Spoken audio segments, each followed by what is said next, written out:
We'll start this session with the gratitude prayer to Maharshi Patanjali. I will recite the shloka and you all can repeat. Yogena cittasya padena vacham malam sharirasya cha vaidyakena yopakarotam pravaram muninam patanjalim pranjaliranatosmi through yoga. And padena vacham malam yopakarot, one who removed the impurities of speech through grammar. Padena refers to through grammar. And sharirasya malam vaidyakena yopakarot, one who removed the impurities of the body through medicine. So why are they saying like this? Yogena, through yoga he removed the impurities of the mind, that is through his work Yogasutras. And he removed the impurities of the speech through grammar, that is because he wrote another very important Sanskrit grammar work called Mahabhashyam. It is actually a commentary on the Panini's Ashtadhyayi, and even to this day the students of Sanskrit grammar study this in detail. It's a very important work. And he has also written a book on Ayurveda. Through that he removes the impurities of the body. But unfortunately we have lost that work. We don't have that work, but references to that work are found in many books. So we know that he has written this. Now some people may get a doubt. Did the same Patanjali write all the three works, or it was three different Patanjalis? Some scholars also raise this question. But we have solid proof that it is the same Patanjali who wrote all the three works. Bhartrihari, he was a king who later renounced everything, and he has written very important, very popular work called Shatakatrayam, Niti Shatakam, Shringara Shatakam and Vairagya Shatakam. He has also written a very important book on the grammar, which is called Vakyapadiyam. In that book, he has clearly told that Patanjali, the same Patanjali, has written these three works. Similarly, King Bhoja, he was a king who ruled the Madhya Pradesh part of India. He was not just a king, but also a great scholar. He has written a commentary on the Yogasutras of Patanjali. And in his commentary, he has clearly mentioned that Patanjali, the same Patanjali, has written all the three works. And also, another person called Chakrapani Datta, he is a commentator on Ayurvedic works. He has also in his work mentioned that the same Patanjali has written all the three works. Now, we talked about the works of Patanjali. What about his life? Unfortunately, we don't know much about his life. This is the case with most Sanskrit poets, also rishis. This is the same pattern we see. We don't get to know much about them. Why is this pattern like this? One of the reasons that I feel is they didn't think that I am the creator of this work. They thought that I am just an instrument through which the divine is giving the knowledge to the people. So they never bothered to write about themselves. And also, there is the language that we speak has an impact on the way we behave. It is a very well-known fact. In Sanskrit, the usage of passive voice is more. Like, for example, I wrote this book is active voice. The book was written by me is passive voice. In Sanskrit, in normal conversation, not very scholarly conversation, in just normal conversation, we use lot of passive voice. So we would say, Etat pustakam maya likhitam. This book was written through me. That is the way the language is used, that is the way people think. So they didn't bother to write much about themselves. But we know a little bit about Patanjali, that he is from Gonarda, a place called Gonarda. Currently this place is called Gonda, and it is in Uttar Pradesh. And his mother is Gonika, because in many places he is referred to as Gonika Putraha, son of Gonika. So his mother is Gonika, and there is a story that she herself was a great yogini. This is just a story without any documented proof, but it is floating around. The story is, Gonika was praying to the sun god. In India, there is a practice of offering arghya. They take water like this and pour it and offer it to the sun god. She did that, and she prayed to get a divine child. And when she opened her palms, she saw a baby snake there. And that snake transformed into Patanjali Maharshi. So Patanjali Maharshi is considered as an incarnation of Adishesha. Adishesha is the snake on which Lord Vishnu sleeps. And the name Patanjali also came because of that. When she opened her palms, the baby snake fell in her hand. So Patan means falling, Anjali is this posture.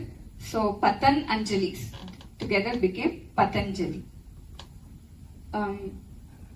There is a book called Patanjali Charitram. This was written by Ramabhadra Dikshit. He was a scholar in the kingdom of Tanjore in the South India.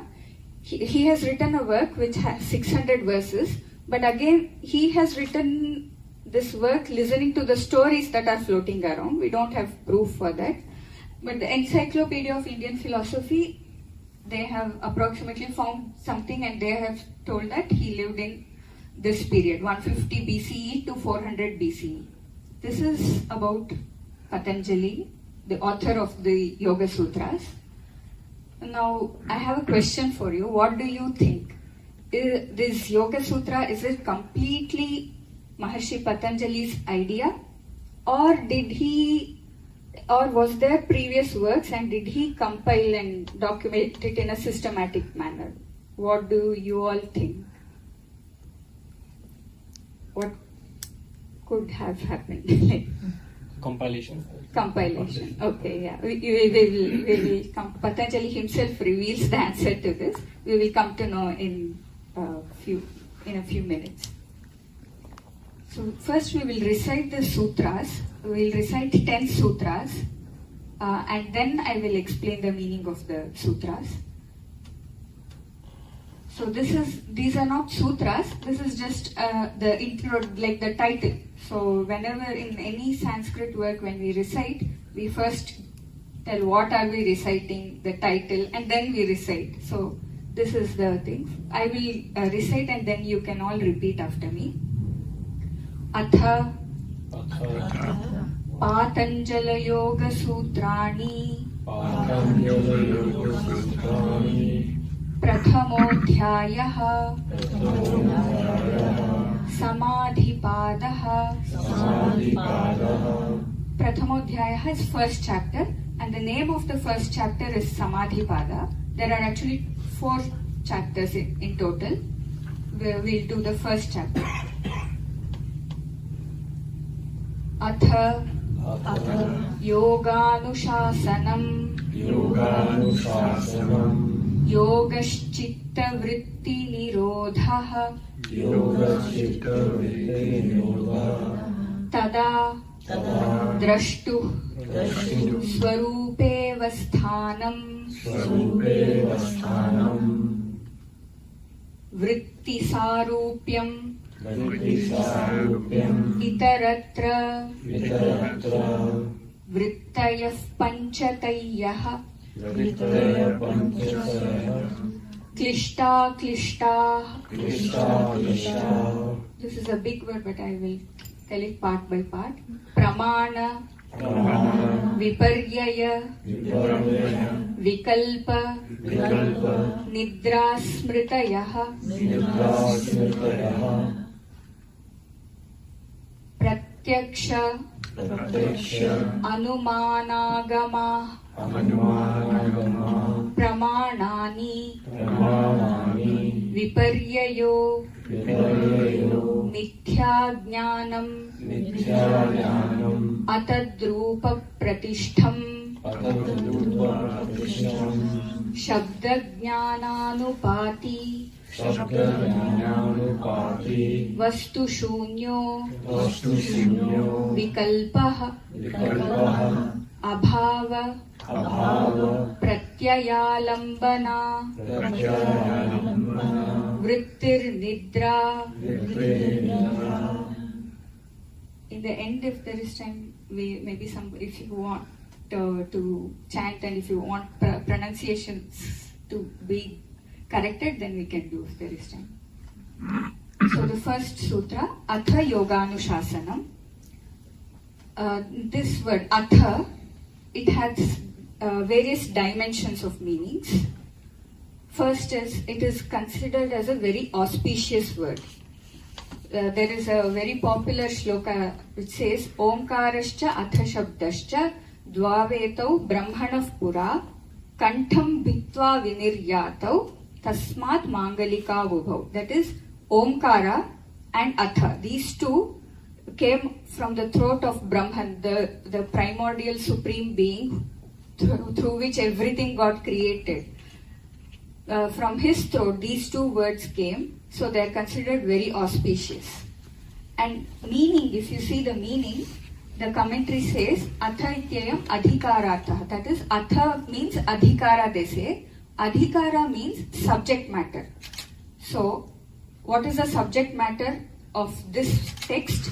It is told in the next word, which is yoga. Yoga is the subject matter. And this word Yoganushasanam, it's a compound word. In Sanskrit, we call this samasa. If I expand, it becomes Yogasya Anushasanam.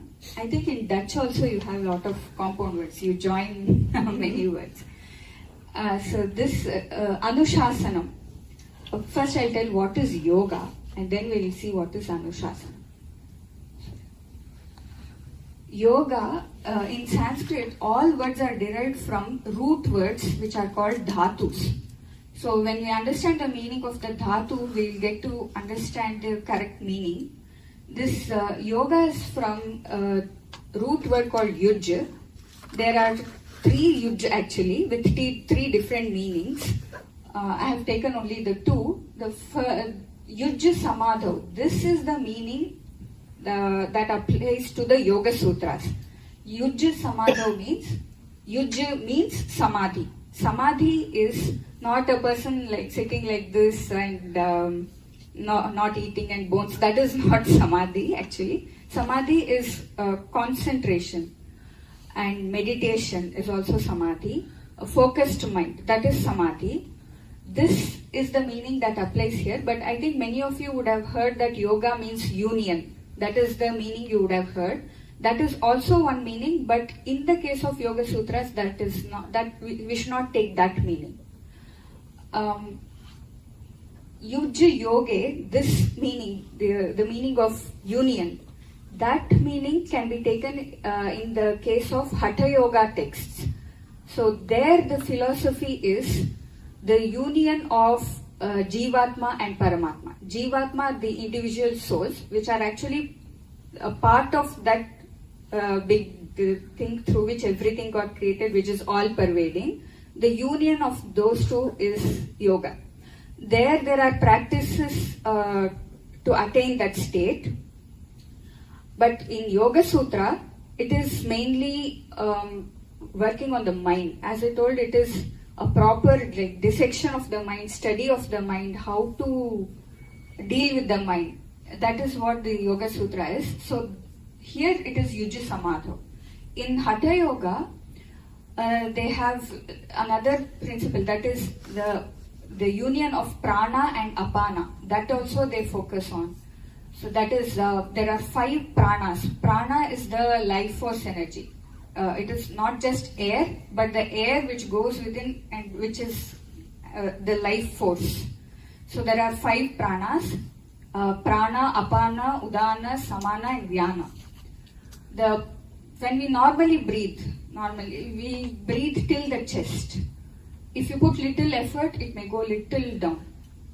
But through the Hatha Yoga practices, they clear all the channels to such an extent that the inhalation, it goes till the bottom. Apana Vayu is the prana which is in the anal region. So they take the breath and push it to that level. So that requires lot of practice. When the apana and prana they join, then that kundalini is there, which is sleeping in all of us, that gets activated. That is how the Hatha Yoga works. But the Yogasutras are mainly working on the mind. So Yuja Samadho is the meaning here. And Anushasanam, this is from the commentary, it says Purva Shasanam Anushyukti Kritam Idam Shasanam. That is, this text is based on previous texts. So the answer that you told is correct actually. It is based on previous texts. What are the previous texts? I will explain it in the next session. So every session I have planned like this. I will tell some interesting and important aspects of the Yogasutras. I'll talk about the yoga philosophy, which is based on Sankhya philosophy in the third session. And in the fourth session, I'll just summarize the contents of the other three padas also. So, and then we'll chant the sutras and then explanation of sutras. That is how I've planned. So this sutra, it says, Atha is also, it also means now. So, but the sutra says the subject matter of this text is yoga, and this text is created in consonance with the previous teachings. Now we will go to the second sutra, Yogas Chitta Vritti Nirodha. So Patanjali Maharshi said yoga is the subject matter, and immediately in the next sutra he defines what is yoga. The Sanskrit Shastras are like this. They have a very structured way of putting things. So he is defining yoga as, if I split that, it is yogaha chitta vritti nirodha. So first we will see what is chitta, because you already know now what is yoga. We will see what is chitta.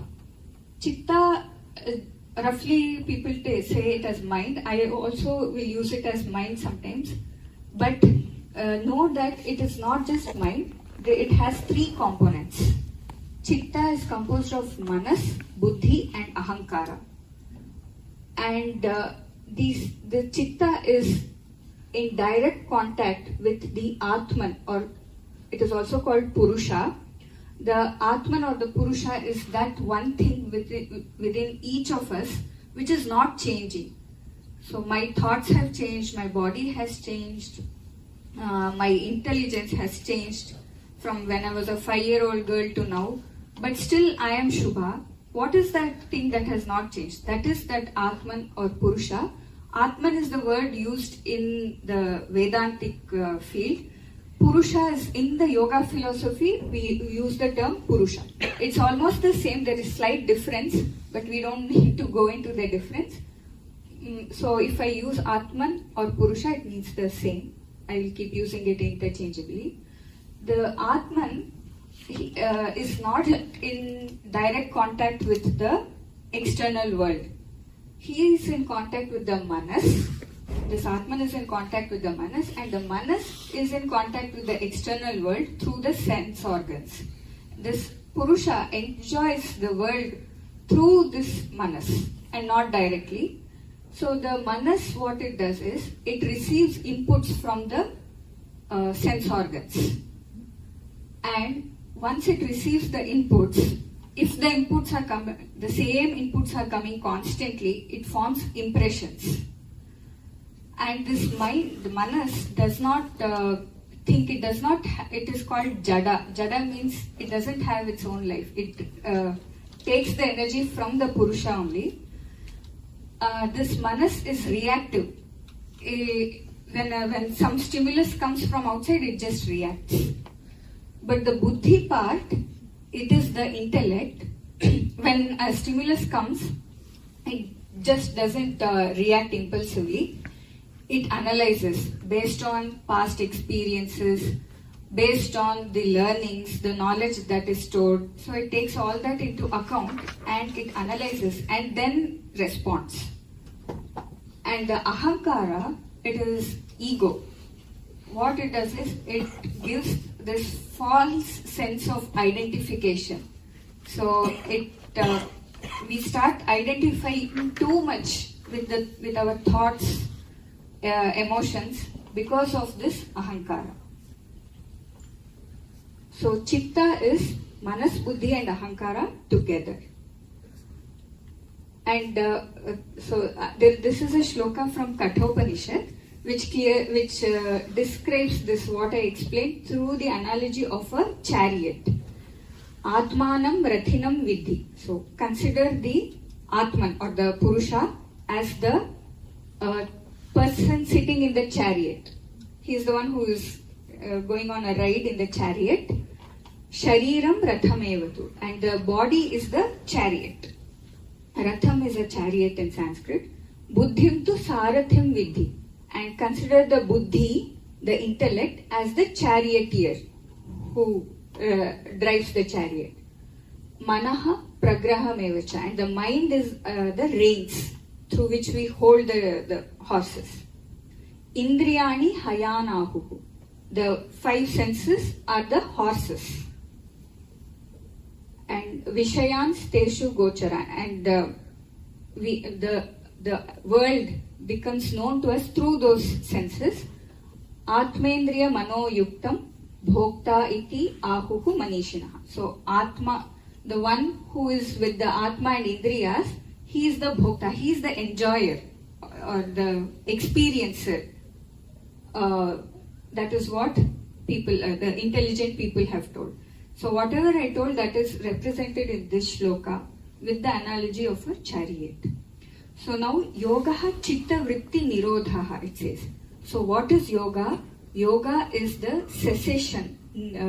Nirodhaha means stopping or cessation of chitta vrittis. Chitta vrittis are modifications of the mind, which includes thoughts, beliefs and identities. All those are chitta vrittis. Total cessation of the chitta vrittis is yoga. That state where all the modifications of mind have ceased to exist. That state is yoga. So another analogy that the Shastras, the commentaries give is of the lake. So if a lake has a lot of ripples on it, we cannot see what is beneath, what is under the lake. Only when the ripples calm down and the lake becomes still, we will be able to see what is below. What is below is the Atman, and the ripples are the chitta vrittis, the modifications of the mind. And also there is one more concept. Once the surface, lake surface becomes still, that doesn't mean all the chitta vrittis are gone. Because of constant ripples, below the lake, you will see these kind of formations of sand. Those are called samskaras in the yoga philosophy. They are impressions which are there from very long time. So yoga philosophy considers the concept of reincarnation. So even past life impressions are stored in the chitta. So Maharshi Patanjali gives tools to not just calm the ripples, but also to remove those impressions, past impressions also. So yogash chitta vritti nirodha. Now many of you might be thinking, you all thought yoga is doing the exercises, but why I'm talking only about the mind. Actually mind, breath, body, they are all interconnected. So Patanjali Maharshi has talked about asanas. It is in the second pada, sadhana pada. But the main focus of Yogasutras is on the mind. And Hatha Yoga, they focus mostly on the body as body and breath. But here it is mostly, mind is the major focus. body and breath are also addressed. In the Ashtanga yoga, Ashtangas of yoga that Patanjali Maharshi says, pranayama and asana are also part of it. But that is not the only thing. We'll go to the third sutra. So what happens when a person is in the state of yoga? Tada means then. When the person is in a state of yoga, then DraShTuhu swarupe avasthanam. So this word DraShTuhu, it is actually, the word is DraShTaa. When I say DraShTaa apostrophe S, DraShTaas, that in Sanskrit becomes DraShTuhu. So DraShTuhu swarupe avasthanam. The person becomes stationed in the form of the DraShTaa, the seer. So this DraShTaa is nothing but the Purusha that I told you, the Atman, or it is also called Chitti Shakti in the yoga literature. So it is the same thing. And Swarupe means in the true nature, in the true form.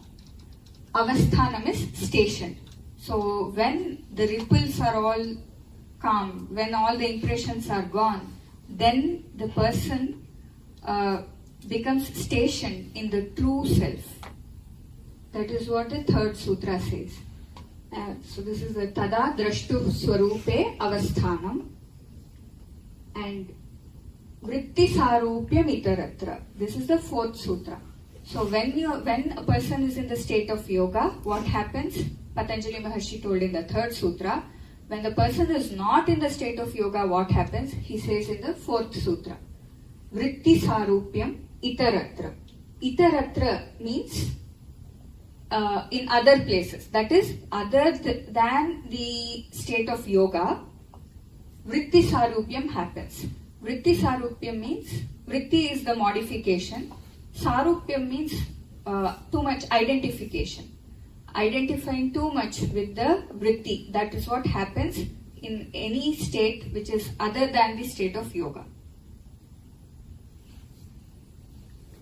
So in the first sutra, Maharshi Patanjali presented the tradition. That is, he told about this subject matter and that he has made this work based on the previous teachings. In the second sutra, he defines yoga. In the third sutra, he says why we should aspire for yoga, what you get in the state of yoga. And in the fourth sutra, he's talking about the current situation of our mind when it is not in the state of yoga. So these four sutras are considered very important. They are called Chatussutri. Even in other sutra literatures, usually the first four sutras, they form the foundation. So we need to know that well. What it tells what we are talking about. That is revealed in the first four sutras. So I have taken only the first four sutras for the first session. Now we will do a small practice to reduce the thought waves. Of course, we will not go into the samadhi state with just this one session and you get rid of all the impressions, but a small attempt to just do it. I will use the bell. So the bell sound actually helps us clear the thought waves. So once I ring the bell, you can, first part of the exercises, just look around, see the objects. Suppose you see your own object like your bag. Don't think it is my bag. Just see it as an object. Don't identify with it. Just see it as an object. Also, if you see something and you find it very beautiful, don't add any emotion to it. Like, wow, this is such a beautiful curtain. Just see, okay, there is a curtain. There is a stand, there is a chair, like that. Just do it for a minute and then I will ring the bell again and then you can just close your eyes. From the external object we go to our own body. You just see some sensations, feel the sensations in your body. Again, don't try to identify yourself too much with it. So suppose I have I can feel some kind of a tight sensation here. So when I close my eyes and see, I have to just see that as a sensation. If it is a pleasant sensation, I should not get carried away by it and start enjoying it. If it is an unpleasant sensation, I should not think I should get rid of this. That also I should not think. So you can just scan your body and look at the sensation for 1 or 2 minutes. You can just try to just observe, just try to be the DraShTaa, that is a seer, and not get identified with it. And the third time I'll ring the bell. You can lift your focus from the sensations. Just try to be in the blank state. Thoughts will arise, obviously. When the thoughts arise, don't get carried away by the thoughts. Just try to observe the thoughts, again as a seer. These practices Patanjali Maharshi has told in the next few sutras. We will discuss it later, but we'll just do this practice now. Let us start. I'll just ring. To close the lights?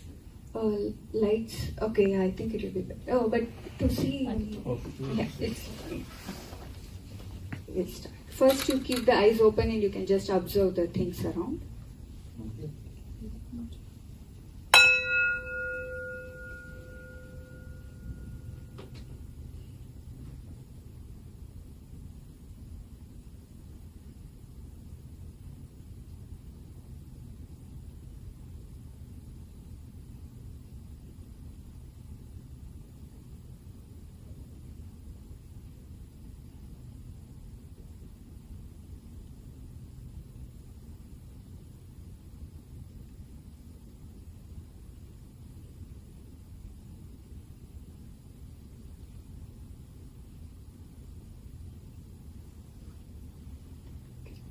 Now we'll go to the body sensations.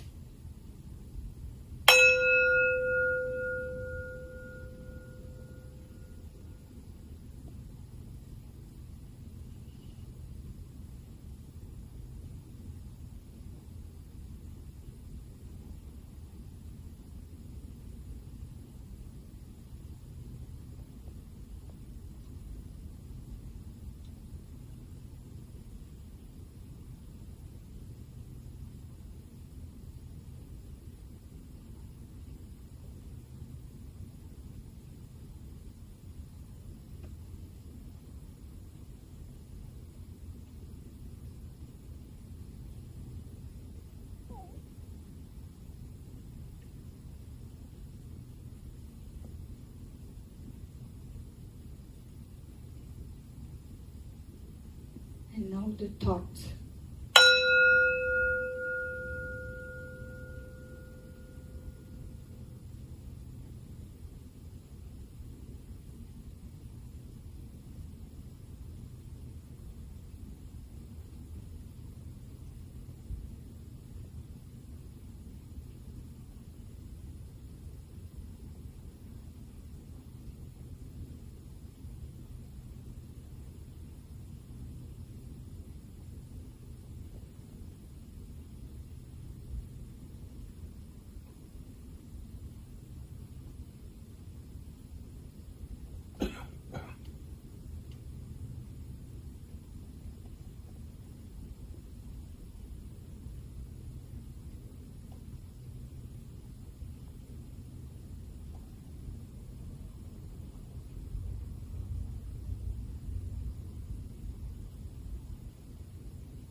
You can slowly open your eyes.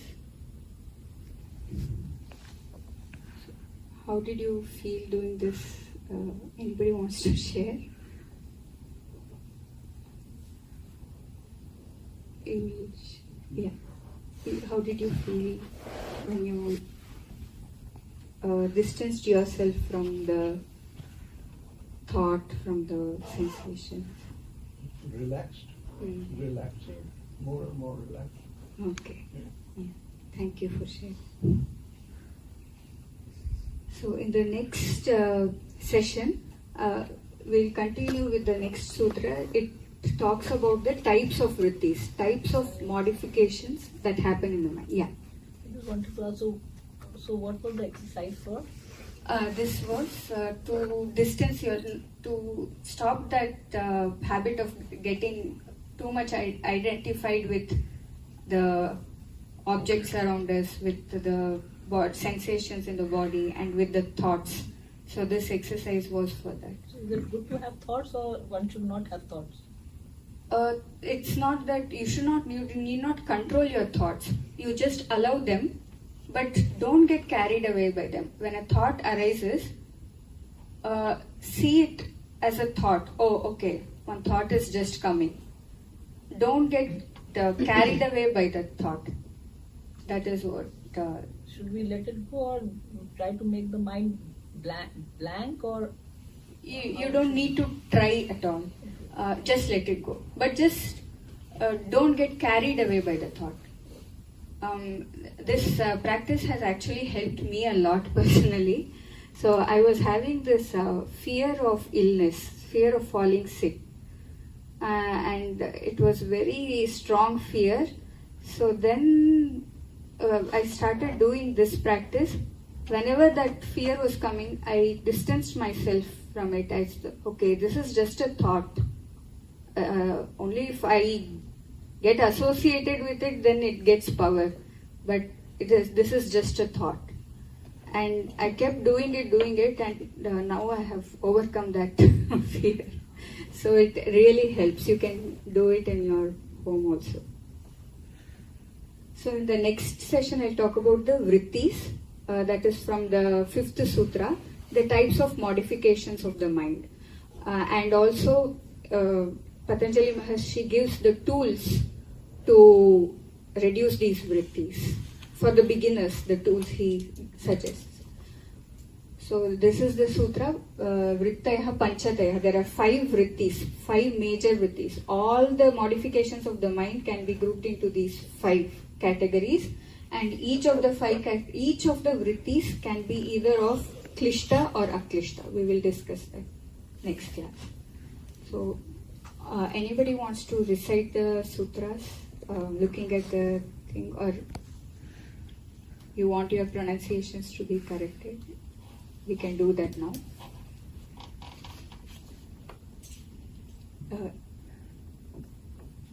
Anybody wants to?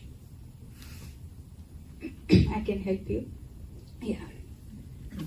You will tell on your own. You will look in. Atha Patanjali Yogasutrani. Patanjali Yogasutras. Patanjali Yogasutrani. Prathamo Dhyaya Samadhi Pada. Yes. You can continue. Atha Yoga Nushasanam. Yogaschit vritti nirodh. Yes. Tada drashtu swarupe.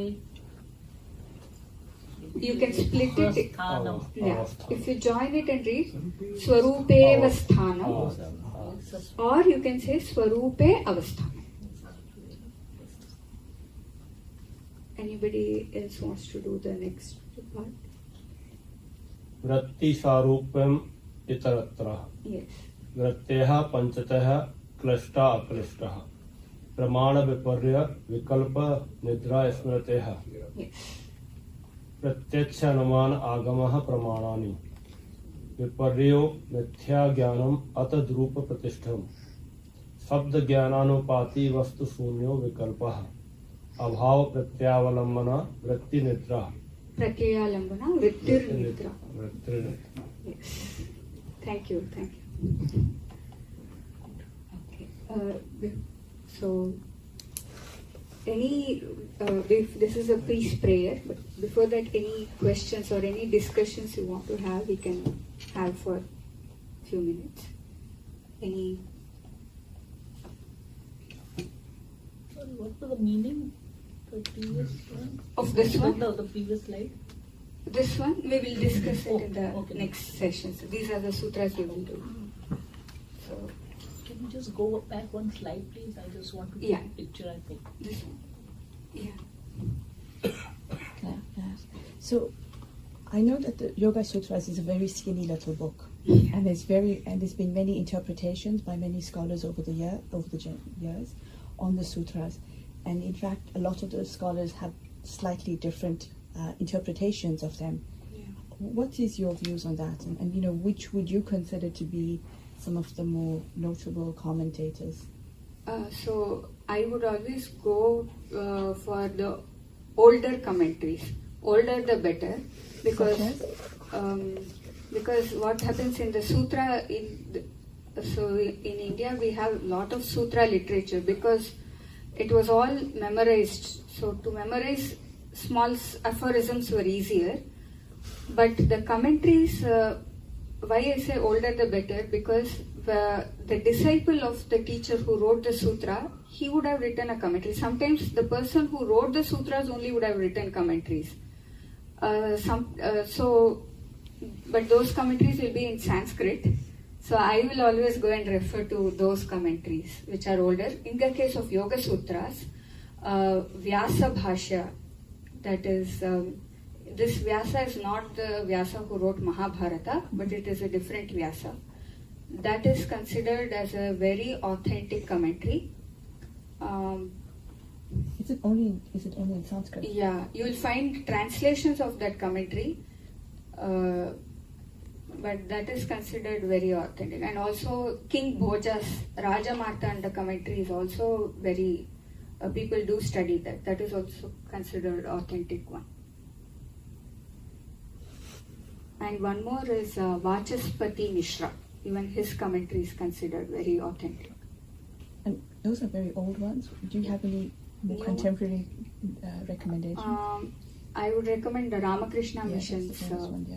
book. Everyone I talks think about it. from Bihar School of Yoga also. they have Bihar written- School of Yoga, that is yeah, very they are very authentic book. Yes. Say that Yes. again, sir? The And Bihar? Kaivalya Dham also, Lonawala. These two Okay. books are very authentic. Bihar School of Yoga, I know. I don't. Patanjali. Bihar School of Yoga. And what was the second one? Kaivalya Dham. I just want to know, so has the version changed over the years or it is still the same? Meaning the gist must be the same, but has it changed over the years? No, it is the same. Same. Yeah. Like Ankit is saying that Bihar School of Yoga. So how would it be different from if you're saying the people you're mentioning and their books would not be the concept the same? Concept, it will be the same. Like she asked, because the commentaries that I mentioned are in Sanskrit. So some books which she can read in English. So for that, authentic places are the You Ramakrishna. mean that translation would be better? Yeah. So was it a difference in the translation or interpretation or commentaries of King Bhoj compared to the other one which you have showed? Or was there any It will correlation be in mostly same, but at certain points they do differ in their views. So we have to take what resonates with us. But is those minor, small differences important for us? We are not scholars of great. Not necessary. yogis. Yeah. So for our practice, Yeah. whatever is needed, Yeah. we can take that to them. Yeah. So those differences they don't matter. Yeah. If like for example you read Raja Martanda commentary and you feel you resonate with it, you can just go with it. Raja Martanda must be in Sanskrit. Yeah, it must be so. You can read the translation if you want. Yeah, I don't read Sanskrit. So I have to understand. I have to read The it. translation of the Translate. commentary is available. Yeah. Yeah, so you can read the commentary. So is it online? It's available? I think so. I actually refer to the Vyasa Bhashya on archive.org. There you get all old books are all available because I didn't bring all the books from India to here. So archive.org is the place where I get all the books. So Patanjali, how much percentage is about doing the yoga? When we, of course, it talks about the mind, the body, the soul, everything. But how much percentage does it give to all that, and how much versus the asanas we do? Asana is just a small part of it. Okay. Mainly it is the mind, because out of the 8 limbs of yoga that Patanjali Maharshi mentions, asana is just one of them. Yeah, there's maybe the same question I would ask is, Patanjali describes a state of mind you can reach, Yeah, and asanas helps us. yes. Because body, breath and mind, they are all interconnected. They are not like separate entities. So the working on the body also has an effect on the mind. Actually, it is said that body is just an extension of the mind. And also the breathing Yeah, and the food. yeah. Breathing also has a lot of impact on the mind. So you would have observed when you are angry, the breath will be fast. So when you start slowing down your breath, the mind also becomes calm. So they are interconnected. So Patanjali has taken them also into consideration. Also, to go into samadhi phase, your body should be fit for it. So with Yeah. your asanas, Yes, yes. with the yam and niyam, you can Correct. keep the asanas and go in the other stage. Yes, correct. So samadhi is a state where it's a state of total absorption, total concentration. So to be in that state, definitely, yeah, body should be fit. Have you been in samadhi? No. Not at all. I'm in the pursuit. But I feel sometimes samadhi is also like, it is total absorption. It need not be like sitting like this and doing. So when I am teaching, I am totally absorbed in what I am doing. So that is also a kind of samadhi, I would say. I think another word would be mindfulness. Yeah, you can like say you it. are putting all your focus. But there are different levels of samadhi also, which Patanjali also describes.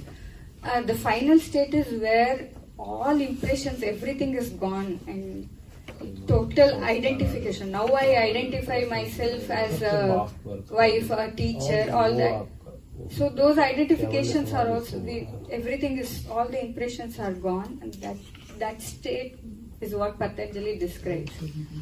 Actually, it's quite, he takes us to some advanced level also. Also, in that you talk about the third eye, all that also there, like how you focus. No, third eye is, he doesn't describe that. I think all the top sporters also in samadhi. The real top sporters, tennis, whatever, they are completely focused. Doing Yeah. I can use the word engrossed. Yeah, engrossed. Yeah. It is immersion or something. They use that word. So you're totally into it.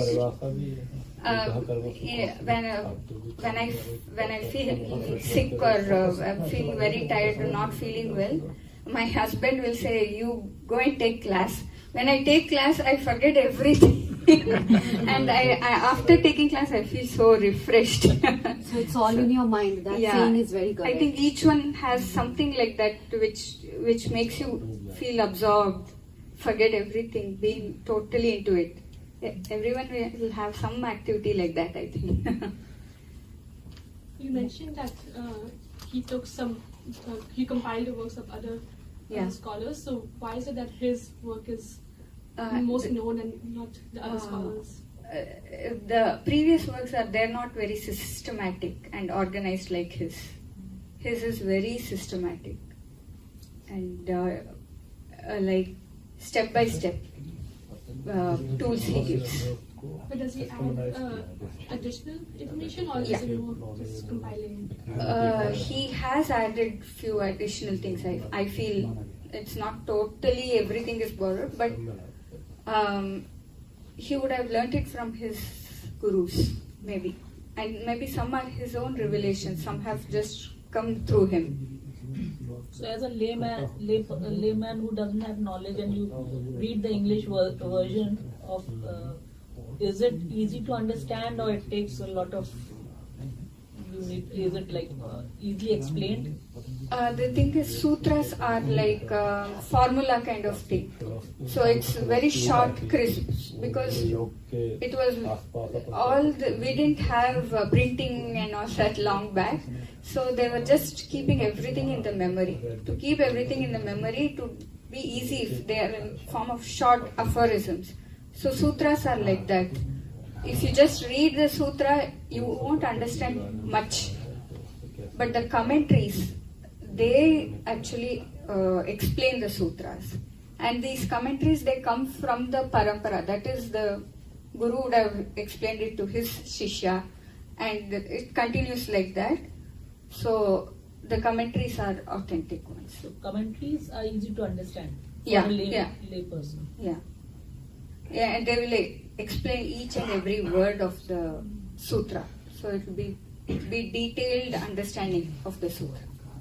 So how many pages? Like it's a big. It's like a book. The commentary. No, This is a small, just like she said, it's just. Sutras are like that. Okay. Yeah. The commentary can depend on who's Sorry? the commentary can depend on who's the author, so the book can be like this. Oh, okay. Or like this. Okay. Yeah.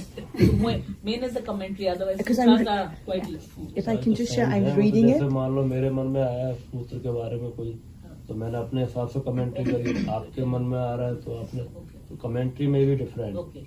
But the sutras will be same.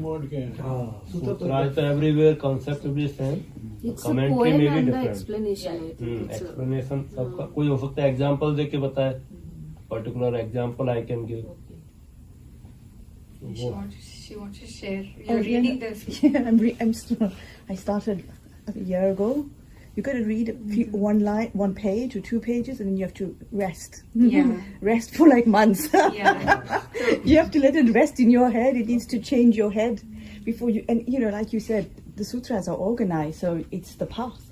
You got to start, and then you absorb, you integrate, you try to make the changes before you can go. It's not a book you can read. Okay. Yeah. It's okay, you can gloss through it, Yeah. but it's so dense, it's so complex. You got to take it in step by step, page by page, and then you just keep it aside for a long time, like I've done now. Yeah, I've just true. kept it aside for a long time. It's like too much to And digest. memorizing the sutra, it helps, like when a certain situation occurs in your life. Suddenly these sutras will come in your mind and it will act like a guiding force. So Exactly. that has happened to me. So that is an advantage of memorizing the sutra. Can I ask one question? Yeah. Just one before there. This long one, can you pronounce one? for us? This one. The pramana viparya. Pramana viparyaya vikalpa nidra smritaya. Okay. Yeah. So it's one One line word. like. Actually, the 5 words joined together. The samasa I told you, like how the Dutch people do joining. I see very Pramana viparya. एक बार sorry. Oh, एक बार और कर सकते हैं please. yeah, okay. Pramana viparyaya vikalpa nidra smritaya. अच्छा. Just one. Thank you. इसीलिए. This for next time, right? This one is. For Yeah, we will do it. They are the 5 modifications. We will tell the peace prayer. We will do. I will tell you can repeat. Sarve bhavantu sukhinah. सर्वे भवन्तु सुखिनः सर्वे सन्तु निरामयाः सर्वे सन्तु निरामयाः सर्वे भद्राणि पश्यन्तु सर्वे भद्राणि पश्यन्तु मा कश्चित् दुःखभाग् भवेत् मा कश्चित् दुःखभाग् भवेत् ॐ शान्ति शान्ति शान्तिः.